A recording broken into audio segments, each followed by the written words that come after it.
I pozdrav svima ljudi, dobrodošli u još jedan klip. U ovom klipu ćemo igrati Beach Buggy, sad nije cilj igrice ovaj gameplay, već da pričamo o tome šta vi želite da ja snimam na svom kanalu u budućnosti. Dakle, neću da se puno orijentišem na igru, tako da neću baš nešto specijalno voziti, ali ovo to nije bitno. Dakle, šta biste željeli da snimam?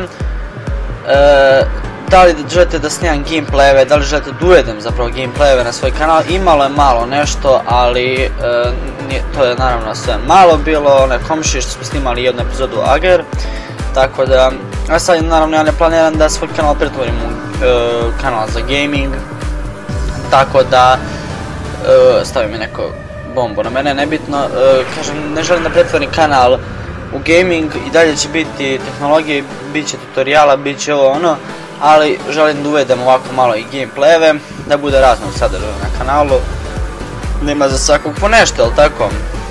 Čekaj bre, jesam sad, dobro, uključio sam ovo. Dakle, što sam još htio da vam kažem, da, htio sam da snimam Sims, sad, ja ne znam da li vi želite da snimam Sims, i da li, zapravo samo da li želite da snimam Sims, ako želite napišite to u komentarima. I htio sam i Samp da igram, jest da je Samp starija igrica, ali opet, ako želite da igram Samp, napišite i to u komentarima.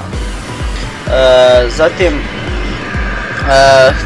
što sam još htio da vas pitam, zapravo ne da vas pitam, no kažem, a da, što se tiče tutoriala, ako imate neku želju za neki tutorial, ako nešto ne znate, jel tako, to slobodno napišite i to u komentarima, jer ne mogu ja da smislim baš sve šta ću da snimam i to. Ja želim da snimam nešto vama potrebno, ne nešto što ja želim, tako da to znate. I eto, u principu to bi bilo to što sam htio da vam kažem za ovaj klip. Znači, ovo je bio samo kratak obaveštajni klip. Tako da, eto, posjetite moju Facebook stranicu, obavezno, to stalno zaboravim. Možda ne zaboravim, to stalno kažem, ali uvijek niko ne posjeti, mislim, i ako posjeti jedno, dvoje, tako da. Link Facebook stranice ćete imati u deskripciji.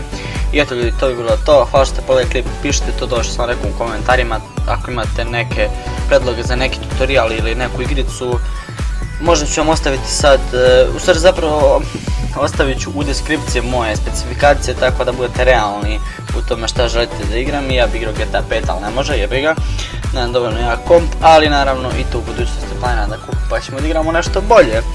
Tako da, to je bilo to ljudi moji, ako vam se vidio klip, ostavite like, share i subscribe, posjetite moju Facebook stranicu i vidimo se u nekom sljedećem klipu. Ćao!